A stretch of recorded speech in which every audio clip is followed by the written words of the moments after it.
Happy Tuesday, another episode of Red Sox Now presented by FanArch with me, behind the mic, Mike Antonellis, one of the radio and TV broadcasters for the Worcester Red Sox. Don't travel with the team, but do pretty much all the home games. They'll be in Durham this week. People have asked me about Peyton Tolley, when he will pitch. We did not get a rotation on Sunday because of the Kyle Harrison scratch, so we'll let you know. It will be on social media before you know it. But before we go any further, and yes, that was a great win last night for the Red Sox in Baltimore in Game 1, putting them 4-1 on their trip. Before we get to the sidebar and all the topics, we are close to 1,600 subscribers. Man, oh man.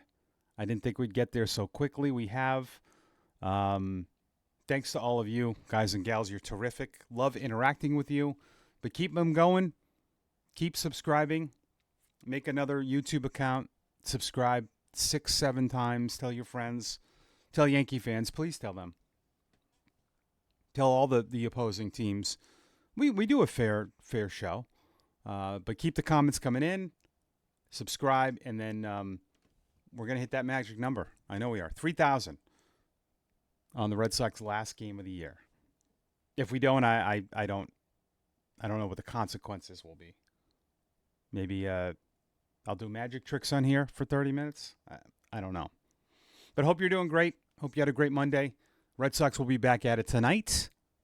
They do play a day game on Thursday, which is cool if you're wondering. So if you're at work, if you work remotely, I love those day games. Tonight they'll have Lucas Giolito, Kyle Bradish, who has not pitched this year. He's been hurt. He was in Norfolk for rehab. He's pretty good. You know, that's one thing with Baltimore. They were 15 games over 500 with Rogers and Sugano starting. You know, like, I think sometimes we should get out of our head records. Oh, this team's under 500. You know, you can't lose to those teams. Well, they're not all built equally. I mean, you could still be under 500 and have 2 or 3 good starters. You know, they have 2 good starters. The rest of their rotation's been a mess. Bradish has been out all year. They're too young, but I like a lot of elements of their club. I really do. And I don't buy the rumors that they're going to trade Rutschman. I think that'd be nuts. I don't care that they sign Basayo to that big deal. Adley is having an off year, but he's really good defensively. And Basayo, they said, would eventually be at first base. So just trading a catcher to me is, I don't know. I just think that'd be crazy. We'll see what happens. And we don't really care about Baltimore, do we? Let's get to the Red Sox. So with the win, now, again, it remains tight. You got 30 games left. You're only a half game in front of the Yankees for the top wild card spot, and you're a game over Seattle. Kansas City is 4 back, and now, you know, we were talking about this, and I said this and shared this with you, and I think a lot of you agree. You know how things change. Cleveland's lost 6 in a row. And to me, they're done. They're 6 back. 6 back with 32 games for them to go. But that's still a lot to make up. You know, you have to get past Texas and Kansas City first. And now they're 2 games behind Kansas City. But it's starting to shape out now in the big leagues. Like Cincinnati's 2.5 back. Not saying that they can't rally back for that final wild card, but it's starting to form where it's those 6 teams, it looks like, and they're jockeying for who's going to get the top seed. Now, in the National League, the Mets would have to do a lot. They're 6 games out of that top wild card spot. And they're 3 behind the second spot, but it doesn't matter. They're going to probably, more than likely, they're going to be on the road. That's the thing I talked about yesterday for the Red Sox. That top spot, number 3 will host 6. 3 will get all 3 playoff games.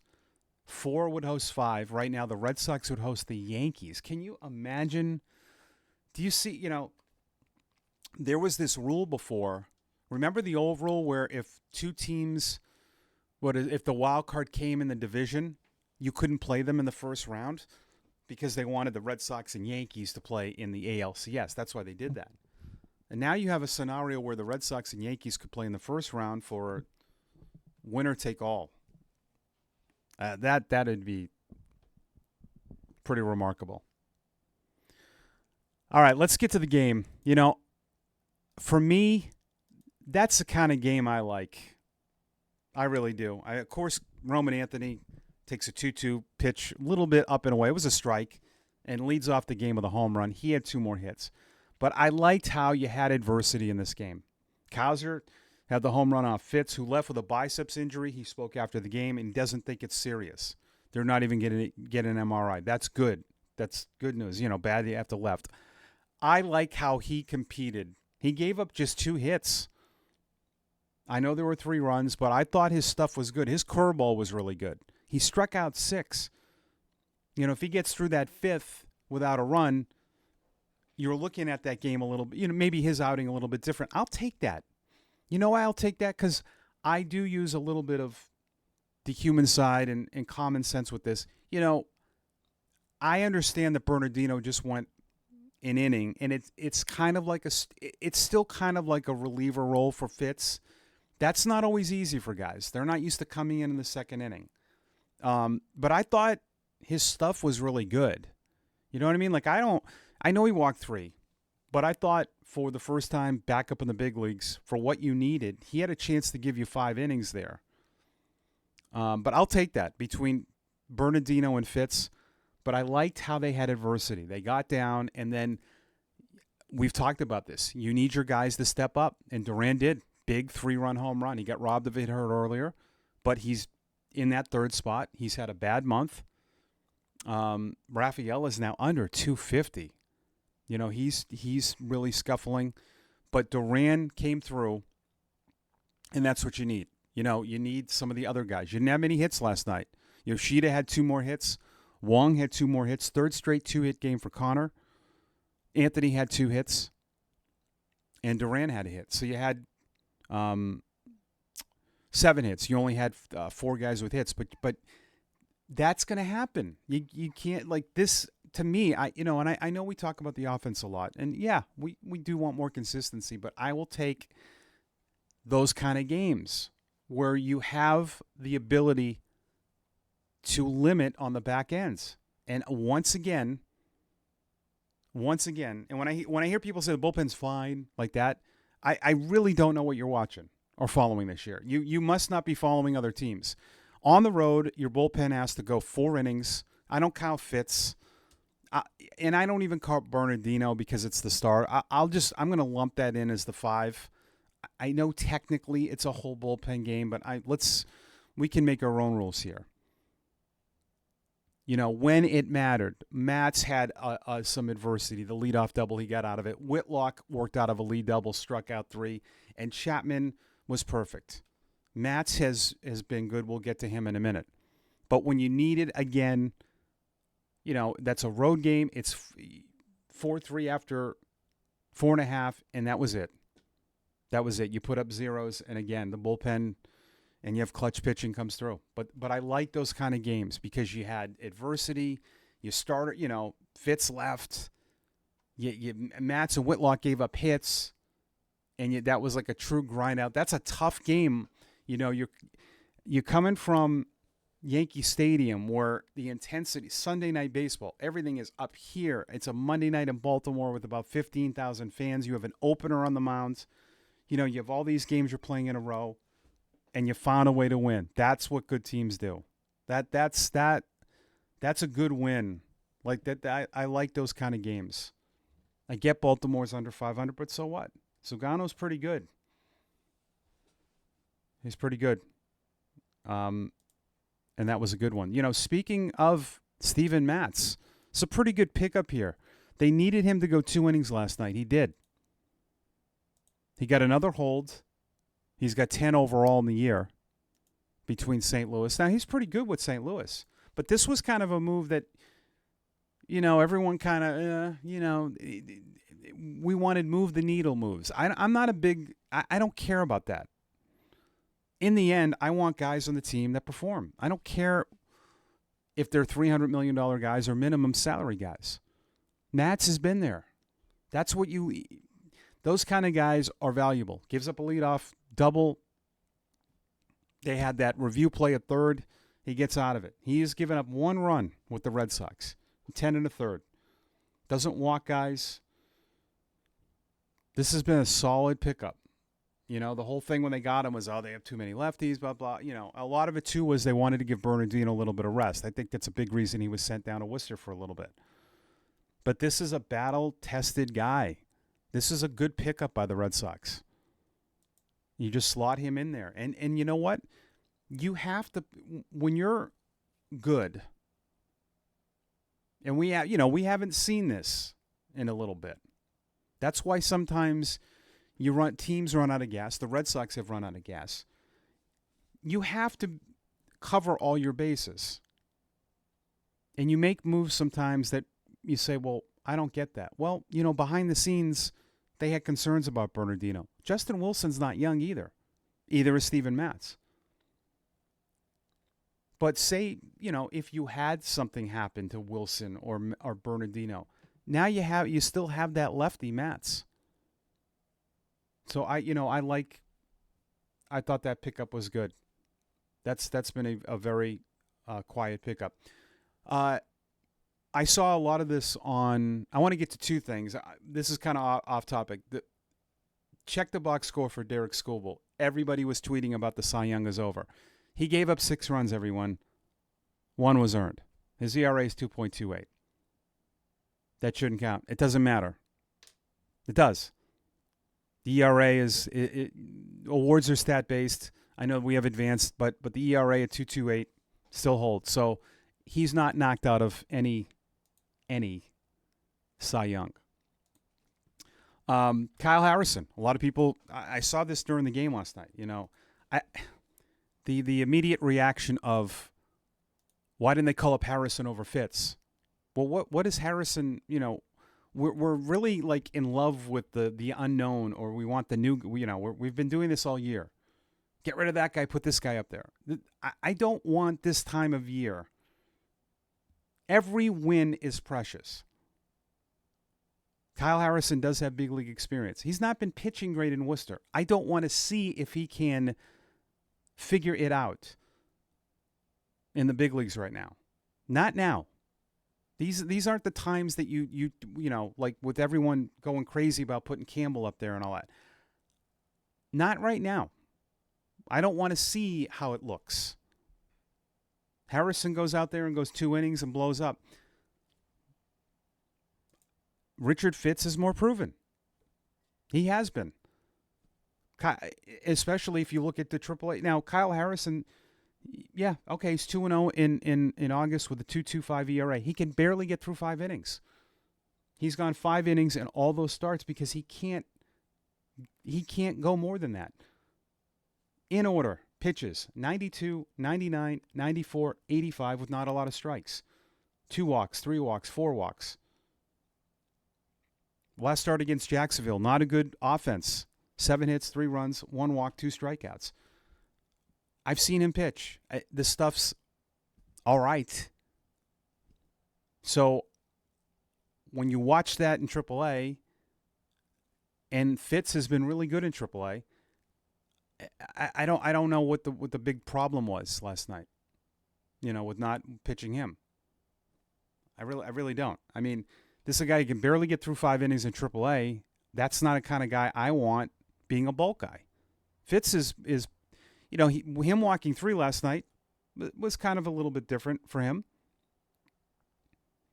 But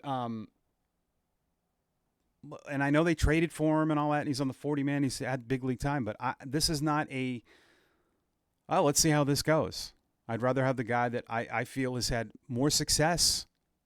And Fitz has been hurt. But if you look at his whole body of work, he wasn't bad to start the year. 6 innings, 3 runs. 6 innings, 3 runs. 5 scoreless. And then he got hurt. He was pretty good in his first few starts to begin the year, and even going back to last year. And that's a guy I like because he throws strikes. 40 of 68 pitches last night for strikes. He's always been a good strike thrower, but even if we did the side by side, it's not like they left a Hall of Famer or Cy Young down there. So I had no problem with that.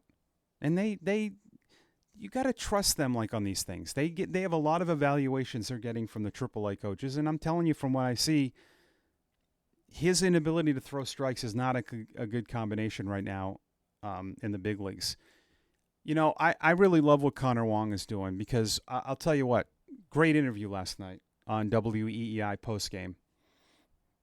Great guy, great competitor, has, admitted this has been a tough year for him, but he's just worked at it. This game is so hard. I know that we don't like to hear that, but it is. It's a very challenging. It's mental. It's physical. He plays a grind, sport. He's still somewhat young. I can only imagine, he had a pretty good year last year. And then they trade for a catcher, and then all of a sudden, it's the new kid on the block, and you're out. And then you're hurt a little bit. Then you're not playing. Then you don't hit. You're playing once or twice a week. And now Connor Wong's got a chance to play a little bit more. He's got 3 straight 2-hit games. He's hitting .282 in August. Many thought did make a move at the deadline. I didn't want to do that because it was a waste of resources to me. And there's not a lot of good backups in Major League Baseball. And he is a good backup. Brian Bayo speaks the world of Connor Wong because Wong has this way of handling him and getting him straightened out, and you need that. But I just love this story. He's gone through a lot. It's not easy to lose your job, to not play, to have an injury. This is I like this. 3 straight 2-hit games. He's contributing. He was a part of that win last night. He's swinging the bat better, you can tell, and he's still very valuable with the pitchers. So, I like that. I also want to point out, the Chapman run is crazy. His 13 hitless appearances. His ERA is almost under 1. This is unbelievable. He's having a career year. Anyone could have signed him. He had a 1.01 ERA with Chicago in 16. Remember that, when the Yankees traded him for Gleyber Torres in 28 games. But this is his best season in the big leagues. He's given up 21 hits this year in 51 innings, 14 walks, 71 strikeouts.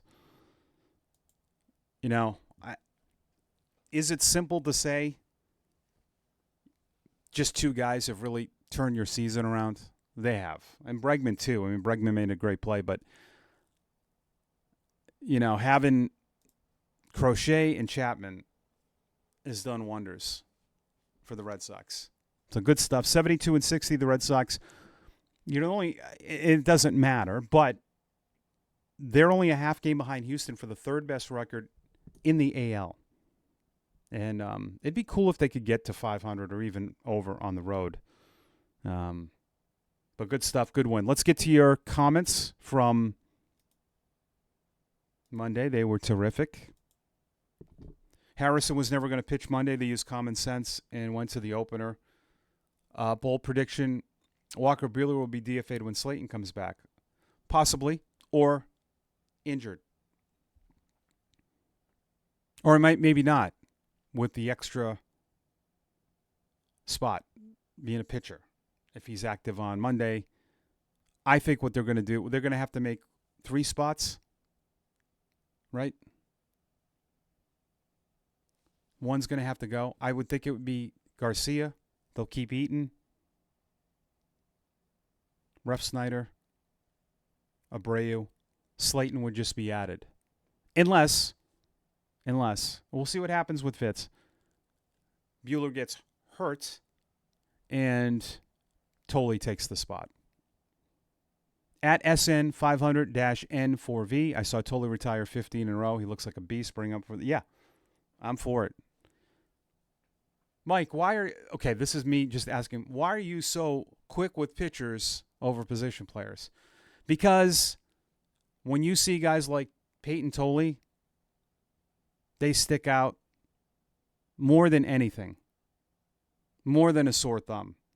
We were our manager Chad Tracy, when we were talking to him before a game, he said it reminded him of Brian Bayo. When we saw Brian Bayo's AAA debut, he struck out 10. We were like, whoa, because in AAA, You can see hitters a lot that have potential in all of this, that come back.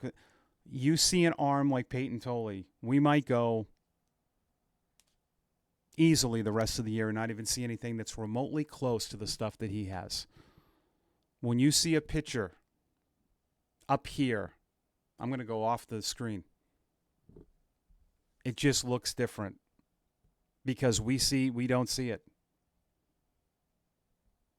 And I am all for it because young pitchers can go up there and make a quicker impact than hitters just because it's harder to hit. And if you have stuff, you can get away with it. Younger guys can go up there a little raw and get outs. But it's more than that. His makeup, his pitchability off the fastball, the fact that he can throw 98 in a box. He cuts the plate in half. His command of his fastball is unbelievable. And I'm all for it. Snake 1976. I know this guy a little bit. I passed by a guy at the grocery store who was wearing a Yankees hat, and I had my Sox hat on, and he would not look at me. Ha. Tell him about Red Sox Now the next time. If you see a Yankee fan out, you tell him about this podcast, and you tell him to subscribe to the channel right now. All right, happy Tuesday, everybody. Enjoy the Red Sox game tonight. The Yankees won. They're playing the Nationals now. Seattle won. They beat San Diego. So the Red Sox tonight with Giolito on the hill. The Yankees are at home against Washington, and Seattle is home against San Diego. So really need those clubs to lose. I mean, you think about, you've had you still have the best ERA since June 30th in the big leagues. You've been on a pretty good run here, but the Yankees and Seattle still right there too. Seattle is really good. If you look on paper, before we head out there, it's hard to argue if someone said to me that could be the team to beat. I would not argue with it because the two hitters they added and their arms are incredible, and Cal Raleigh is incredible. That is a really good team. Like if they won the American League, I would not be shocked one bit. The problem is if they were to finish sixth, they'd have to go to Houston for 3 straight games. That would be great. That would be your first round wild cards. Like, you could say what you want about MLB changing the rules and all this. I like it. I like the more. Think about, so now you could have the beginning playoff games before you get to the 1 and 2 seeds playing. Seattle at Houston and New York at Boston. 2 division matchups. I mean, and then in the NL, it would be the Mets at the Dodgers right now, and San Diego with the Cubs. Those would be pretty good matchups. All right, we'll head out. Make sure to subscribe to the channel. Please follow me on social @TheRadioMike. And a happy Tuesday. We'll talk to you on Wednesday. Go Sox.